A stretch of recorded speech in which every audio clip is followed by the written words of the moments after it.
Hey, what's up? Welcome back to your channel name.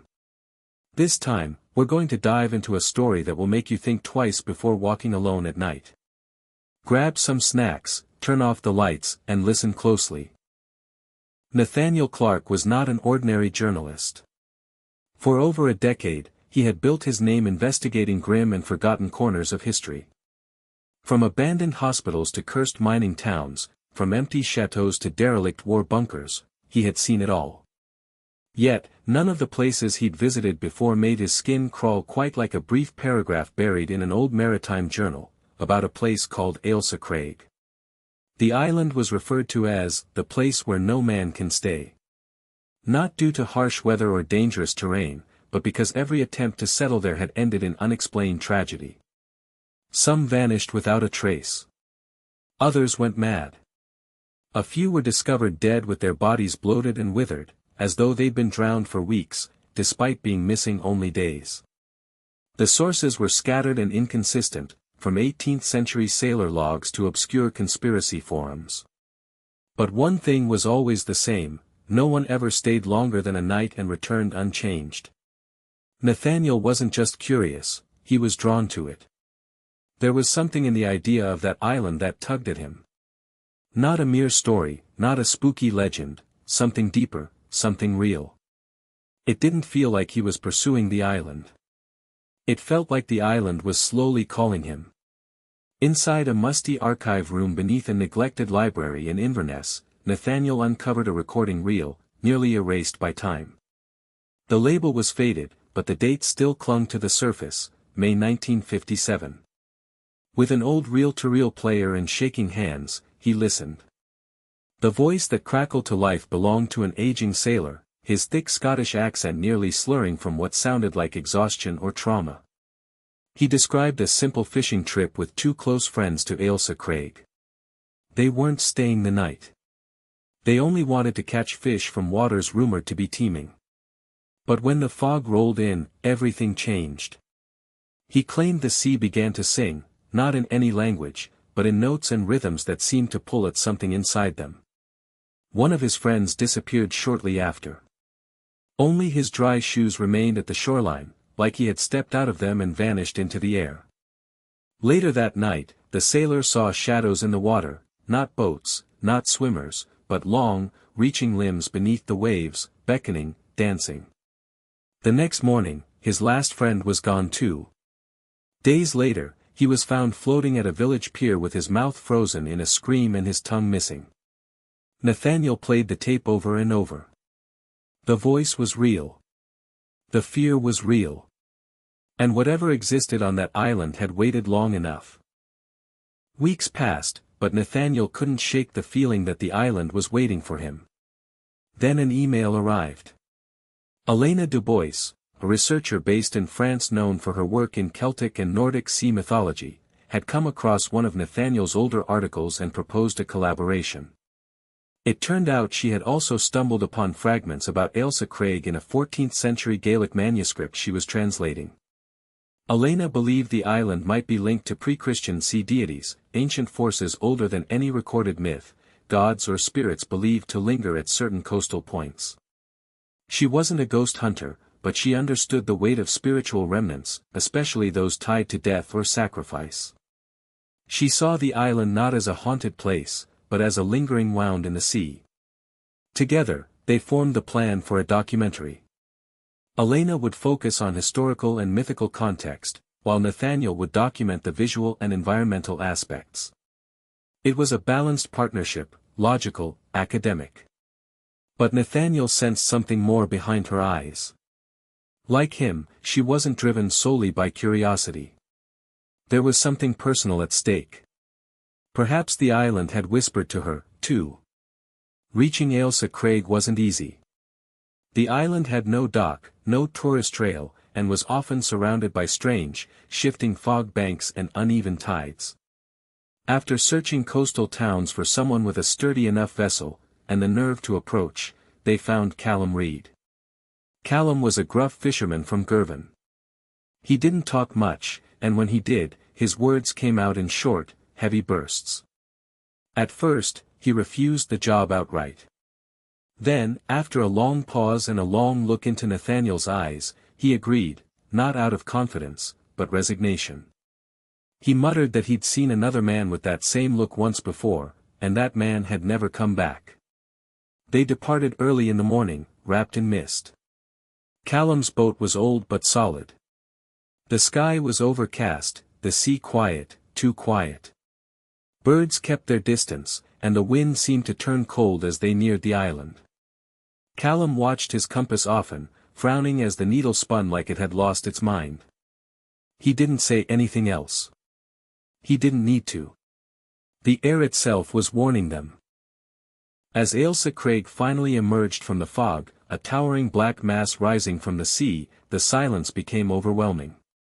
The island looked like a broken tooth, jagged, ancient, and defiant. Callum cut the engine a few meters from shore and let the boat drift. He said softly that this was as far as he would go. He told them the island wasn't just a rock. It was something older. A place that didn't forget. Callum shared tales of people who had stepped foot on that soil, researchers, thrill-seekers, even monks, and though some made it back, they never came back whole. Some forgot their own names. Some wandered into the sea weeks later. One man didn't speak for 5 years, and when he did, it was in a language no one recognized. To Callum, it wasn't madness. It was memory. The island remembered those who came. And it took something in return. Nathaniel and Elena stepped onto the wet, mossy stones. The cold wrapped around them like fingers. Callum did not wait. The boat turned and vanished into the fog. There were no goodbyes, only the sound of waves lapping against stone, and the distant, almost rhythmic sound of wind like breath, or whispering. The island was awake. As soon as Nathaniel and Elena set foot on the island, something subtle yet deeply unsettling shifted in the air. The wind, which had been blowing from the north, abruptly changed course. It wasn't a natural turn, it reversed entirely, as if repelled by their presence or perhaps summoned by something deeper within the island. The rustling grass responded not with the casual dance of breeze but with rigid, synchronized shivers, like the island itself had taken a breath. Nathaniel paused, his boots sinking slightly into the damp soil. He noticed how quiet it had become. Not a single bird overhead. No distant sound of waves crashing. Even their own movements felt muffled, as though a thick invisible film coated the air. Elena looked up at the sky and noted the clouds had begun to swirl in a wide spiral above them, gray layers pulling inward like a funnel that had no center. Though no words were exchanged, both knew this island was watching. Or listening. The way the trees leaned unnaturally toward them, the way small rocks shifted position without touch, it all pointed to something that was aware. The island was not a place. It was a presence. And now, it was aware they had arrived. Venturing deeper inland, they came across a clearing surrounded by unnaturally shaped stones. Not gravestones, but something older, towering monoliths, each one carved with symbols that neither Nathaniel nor Elena could immediately identify. The stones were arranged in a near circle, yet none of them faced each other. Instead, they tilted ever so slightly outward, like they were trying to escape the center of the formation. Elena carefully traced the edge of one symbol, recognizing fragments of multiple dead languages, Celtic, Norse, even Phoenician, but the combination made no sense. It was as if someone had intentionally stitched together pieces of forgotten tongues into a message meant only for those who had once lived, and never should again. The grass within the circle was dead, brittle like paper. Nothing grew inside it. And as they stood near the center, their equipment began to malfunction. The compass spun uncontrollably, the camera lenses fogged despite dry air, and Nathaniel's audio recorder emitted a low-frequency hum, rhythmic, pulsating, like a heartbeat. This was no cultural artifact. This was a warning. Or perhaps a seal, one not meant to be broken. As they pushed further inland, over jagged stone and through dense fog, they stumbled upon something unexpected, half-buried crates, rusted tools, and torn canvas tents. The remnants were aged, their fabrics frayed and metal corroded, but enough details remain to identify them as part of a research expedition from decades earlier. Elena knelt beside a broken lantern stamped with the year 1971 and the faded crest of the Maritime Exploration Institute. That team had disappeared during a survey mission, a case long buried under bureaucratic red tape. Official reports had labeled it a storm-induced shipwreck, but now the evidence lay here, undisturbed, miles inland from where they were supposed to have landed. The most chilling discovery was a diary, soaked and barely legible, buried beneath layers of moss inside a locked supply box. Nathaniel carefully opened it. The last entry was scrawled in frantic handwriting, the ink smeared and jagged. It spoke of mirrored voices and a second sun at night. The writer ended with a cryptic line, "We should not have broken the stones. The sea came alive. It walked among us. They were not the first to arrive.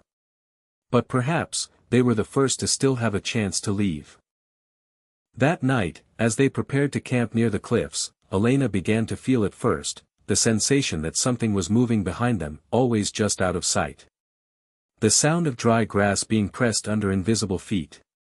The rustle of a jacket sleeve brushing a branch that wasn't there. The fleeting reflection of eyes between trees where no animal should have been. Nathaniel tried to remain logical, blaming fatigue or stress.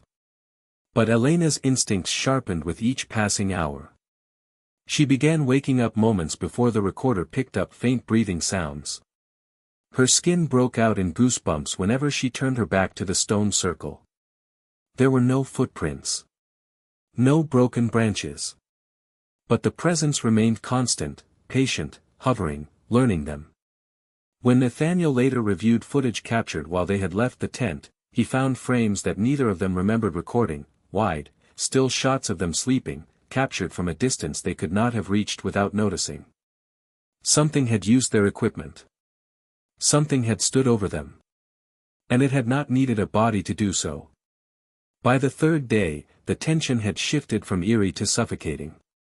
Both Nathaniel and Elena agreed to attempt a return to the shoreline, but every effort to retrace their steps failed.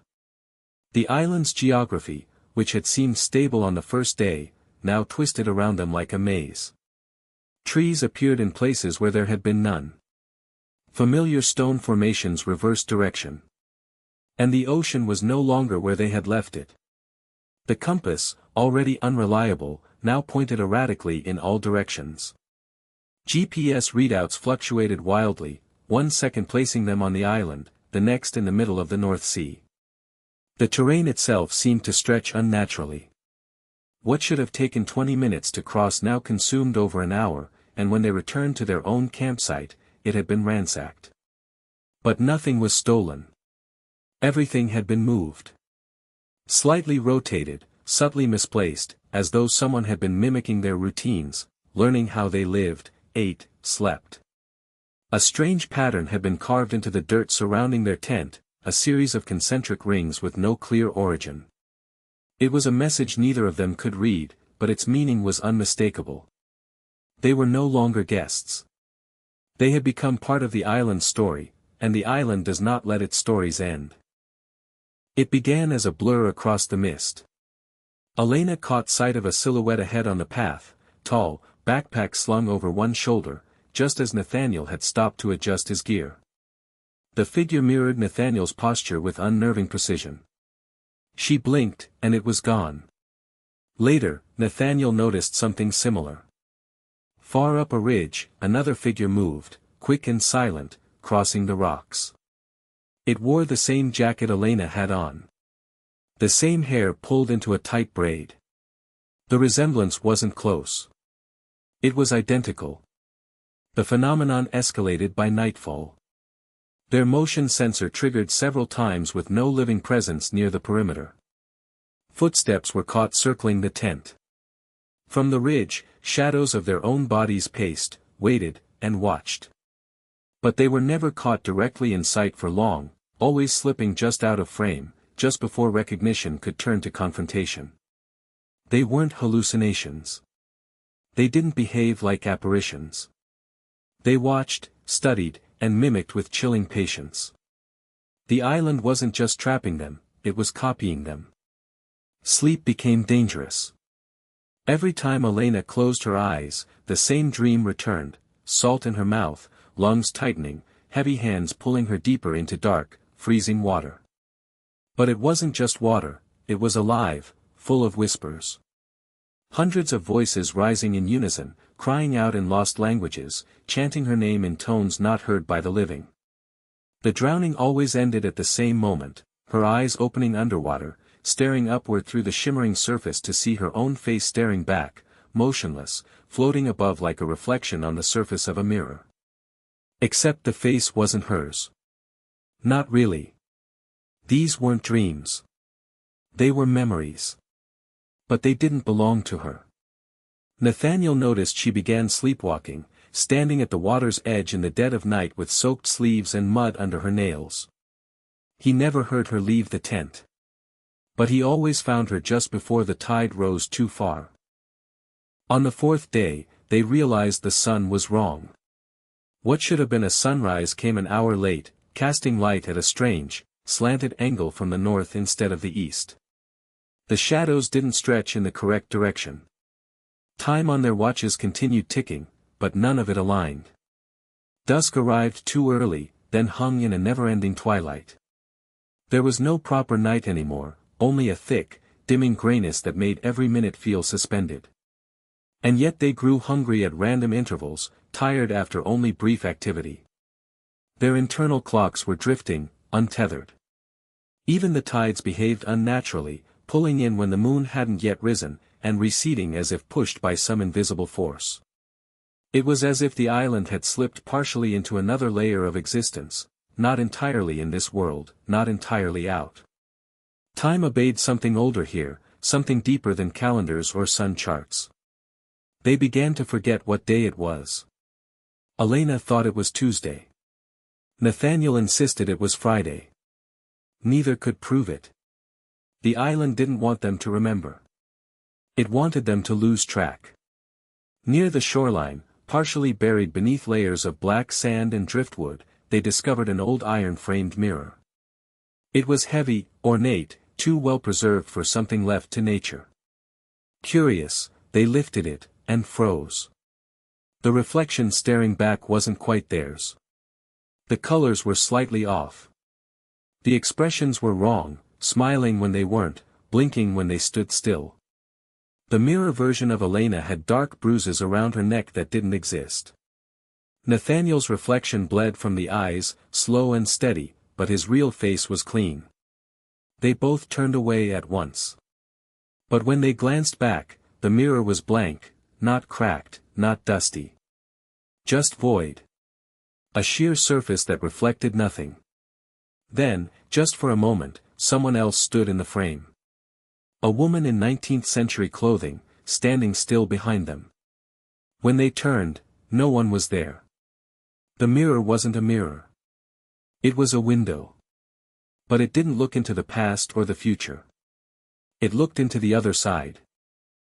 It started as a dull pressure. Nathaniel thought it was altitude sickness or stress. But then came the ringing, high-pitched, piercing, only he could hear. That night, Elena saw it first, thin rivulets of blood trailing from both ears as he slept, staining his pillow. He didn't feel it. There was no pain. Just the noise, the constant hum, like the resonance of a bell beneath the ocean. The next morning, it got worse. His balance failed slightly.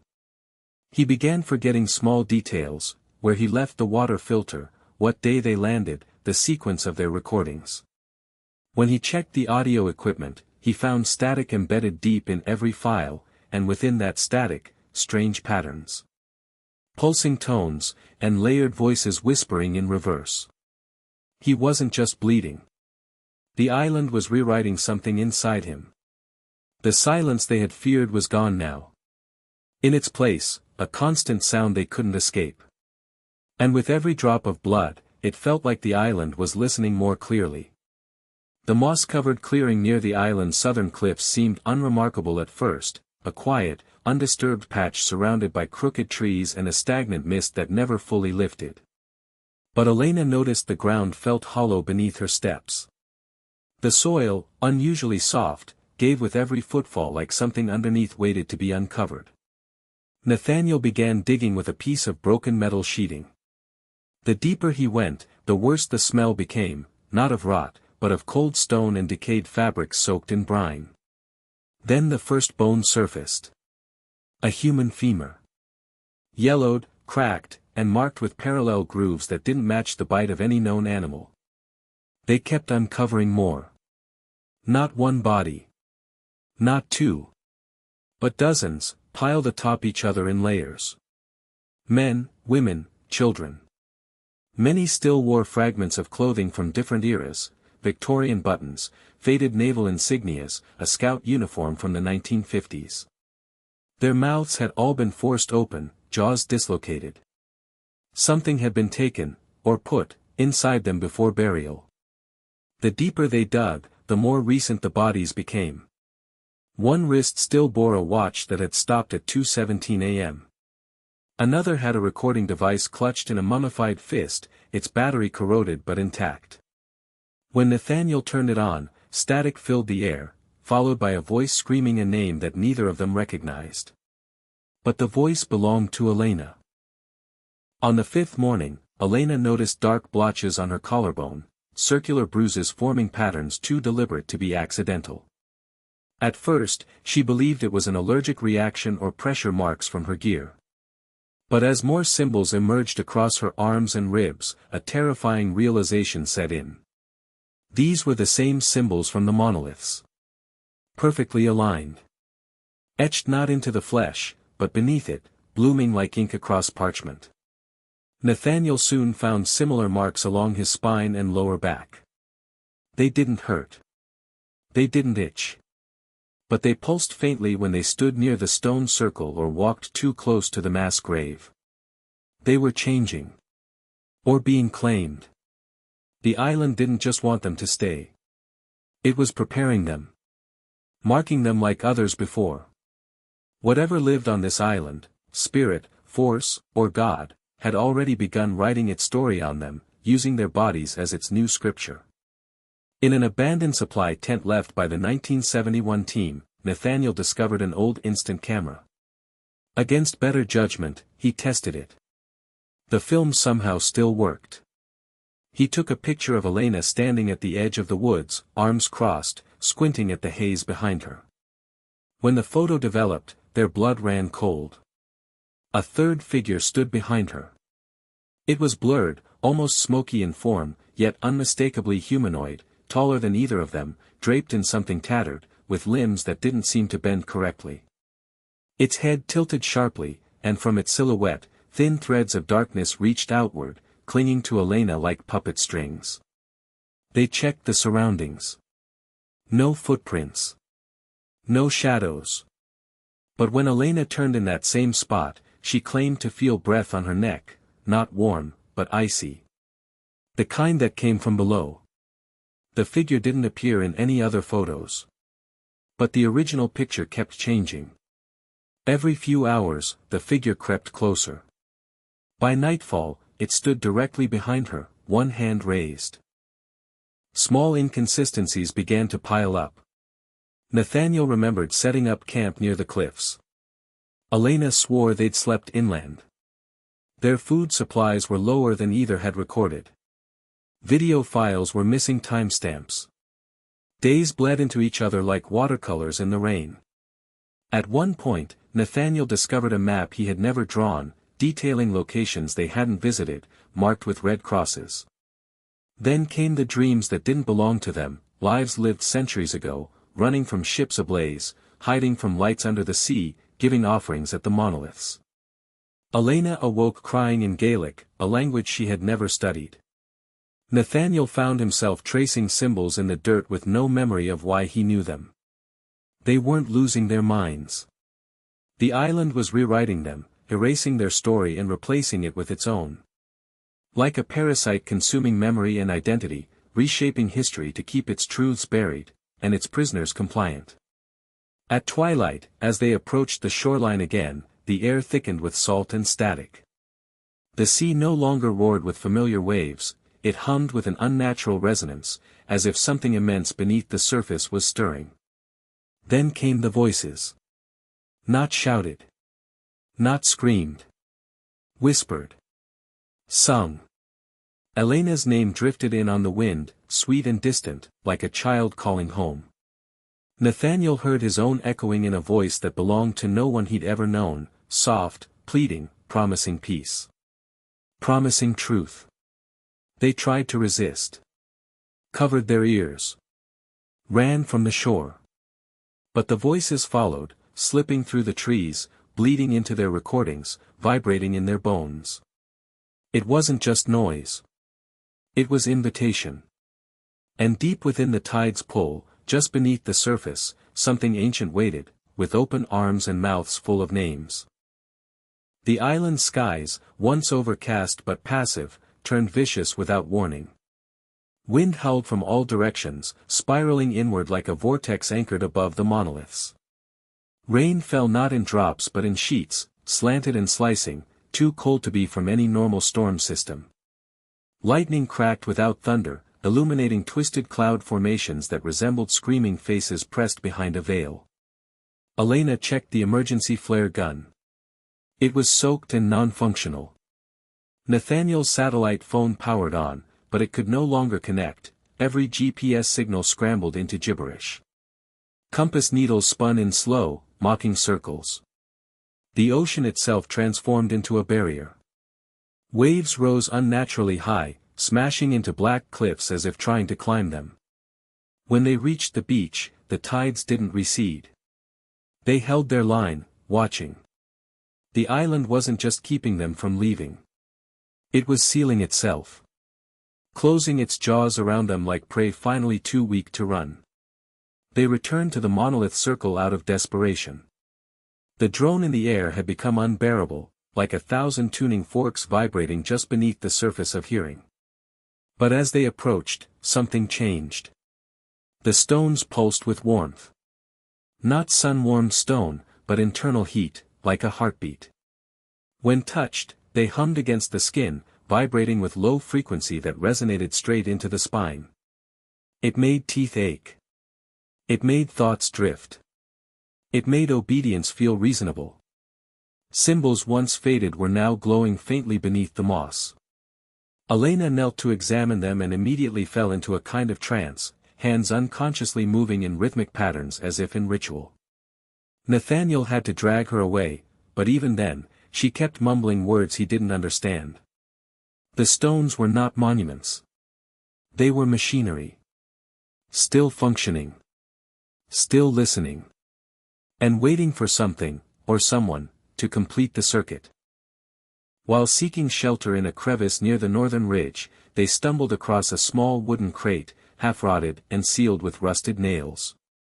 Inside were several notebooks and a faded photo, a black-and-white image of a two-person research team, standing proudly beside a tent. The names etched into the notebook covers were Elena Crosswell and Nathaniel Griggs. It wasn't possible. The handwriting was identical to theirs. The photos had their faces. The log entries described the same path they had taken, the same discoveries, even dreams that Elena had only told Nathaniel in secret. But the last entry was different. It ended mid-sentence. A smear of blood trailed across the paper, leading off the page like the moment of death had interrupted the writing. Beneath the box, etched into the rock, one word had been scratched again and again: return. Time wasn't linear here. The island was a loop, replaying tragedies like old film reels, feeding off repetition, and possibly, feeding off them. One morning, Elena reached into her pack to check their photo logs. Every image now showed only her. Nathaniel was missing, not blurred or obscured, but simply not there, as if he had never existed. She checked footage, audio, her journals. His name was disappearing, letters fading off the page, his voice replaced with static.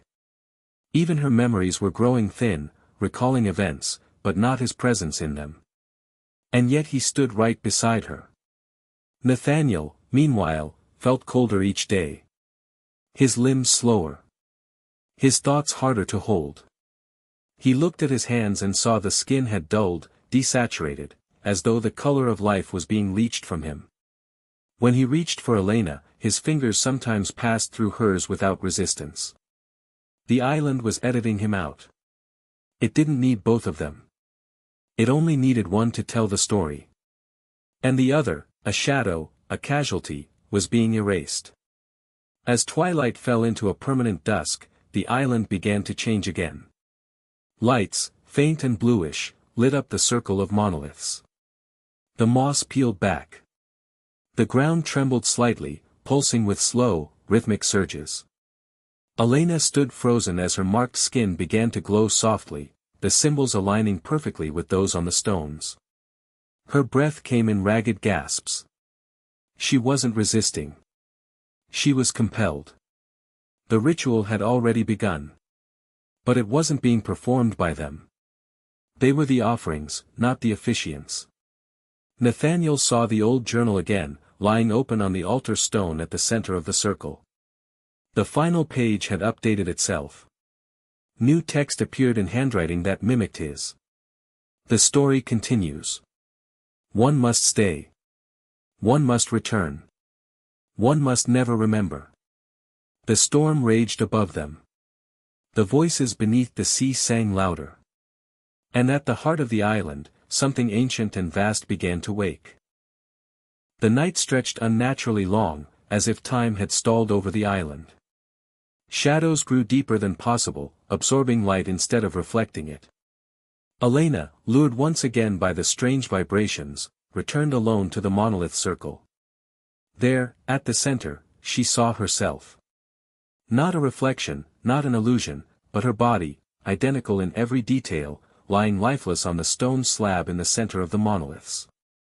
Her eyes were open but hollow, skin pale with a bluish tint, as if she had drowned and been placed here for display. But she was still alive. Still breathing. Still standing, watching her own corpse in silence. The wind died entirely. The sea fell still.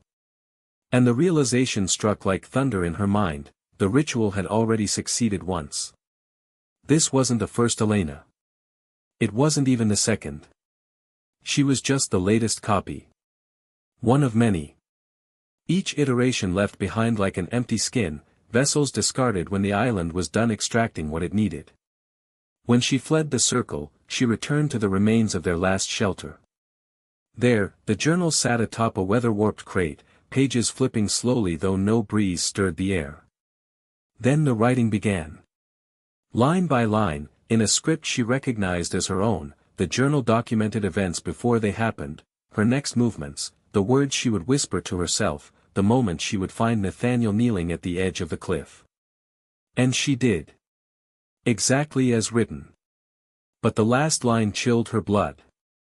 Nathaniel jumps, not to die, but to return. She sprinted to the cliffs. He was already there, silent, unmoving, eyes vacant. He turned to her once, face emotionless, then took a step forward and vanished into the black waters below. The journal's ink kept bleeding across the page, forming a final line. The island only opens when one is sacrificed willingly. She woke hours later, unsure if she had passed out or been pulled into another time slip. But the world had changed. The sky was gone. No moon. No stars. No clouds. Just black, thick, pressing, endless. Even her flashlight cast no beam. Only the flame of her lighter provided any light, flickering wildly in every direction, as if trying to fight off an invisible suffocating pressure. The island was shrinking. Not in size, but in possibility. There was no horizon. No way forward. Every path twisted back to the same point, the monolith circle, now glowing steadily like a beacon from beneath the moss. The ritual was not finished. Nathaniel's sacrifice had triggered something, but it still required a final offering. Not of blood or life, but of memory. Elena stumbled back to the beach, whispering her name over and over like a spell, Elena Crosswell. Elena Crosswell, but even as she repeated it, the name felt distant.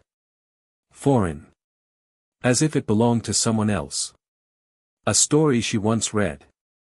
A dream she no longer remembered the details of. Her reflection in the water didn't match her memory.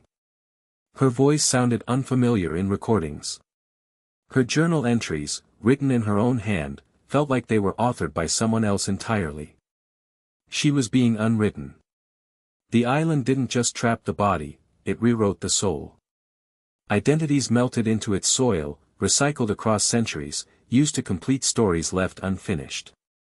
She wasn't just forgetting herself, she was being repurposed. As she stood at the shore one final time, the tide parted, not naturally, but like curtains being drawn. The water receded into a perfect corridor of wet sand stretching into the fog. Then a voice rose, not external, but inside her skull. Deep, layered, echoing with ancient tones and infinite sadness. It didn't threaten. It offered a way out. Not escape, but purpose. She could leave the island, if she agreed to carry its story. To become its vessel. Its chronicler. Its mouthpiece. To walk among the living, whispering its horrors, pulling others closer with tales that sound too strange to be true. She would never remember her true self. But she would remember the island. Always. And in every word she spoke, the island would live again. The moment she silently agreed, the air changed. The tide rushed back in, swallowing the corridor behind her. The sea glowed faintly beneath the waves, symbols spiraling outward from her feet, ancient glyphs in motion. Her skin stopped trembling. Her thoughts cleared. The fear was gone. Replaced with stillness. Not peace, not quite, but purpose. She walked to the center of the monoliths, no longer needing light, direction, or reason. The stones recognized her now. They opened, subtly, shifting in ancient ways, not physically, but dimensionally. Something unfolded that could not exist in the real world. In that place, time rewound, split, and fused again. Elena did not scream. She smiled, because for the first time, she understood. The island didn't need prisoners. It needed storytellers. And she had become one. 2 months later, off the coast of Nova Scotia, a fisherman pulled a sealed glass bottle from the ocean. Inside, a small waterproof case, a memory card, and a single photograph. The card contained fragments of footage, Elena and Nathaniel on the boat, laughing. A timestamp. GPS coordinates placing them near Ailsa Craig. The last few clips were distorted, screams, static, the sound of waves, and a voice whispering. There is no death. Only retelling. Local news briefly reported it. No one followed up. Except one man, a paranormal podcaster named Callum Reeves, who had long been obsessed with lost islands and haunted waters. He began to dig. Callum's podcast, Echoes Beneath, aired a special episode, The Island That Wasn't There. He interviewed a woman who claimed she'd once been near Ailsa Craig, that she heard the island call to her. She described symbols, dreams, voices from the sea. Her voice on the episode was calm, clear, oddly hypnotic. She called herself Elena, but offered no last name. Listeners reported strange occurrences after playing the episode. Lights flickering. Ocean sounds playing from devices not connected to speakers. One listener vanished during a solo sailing trip, last location pinged near Scotland's western coast. The podcast went viral for a week. Then, it disappeared. Entirely. All episodes wiped. Callum stopped posting. 3 months later, a university team from Norway announced a deep-sea cultural research expedition. Their target, ancient maritime myths and unexplained marine coordinates linked to Celtic folklore. Among the crew, a young folklore professor named Dr. Amelie Rost, who had recently become obsessed with the Ailsa Craig audio leak. She believed it was real. That it wasn't just legend. She claimed that stories, especially forgotten ones, had weight. That if enough people remembered a place, it could come back. She packed light. Only necessities. And a small collection of transcripts, each one with a handwritten title, Whispers from Ailsa. Back on Ailsa Craig, under a sky without stars, someone stands barefoot on the beach, watching the fog roll in. Her clothes are weathered but untouched by time. Her eyes are calm but ancient. She hums softly. The same melody from the monolith ritual. A lullaby not meant for children, but for memories long buried in salt. Another boat appears on the horizon.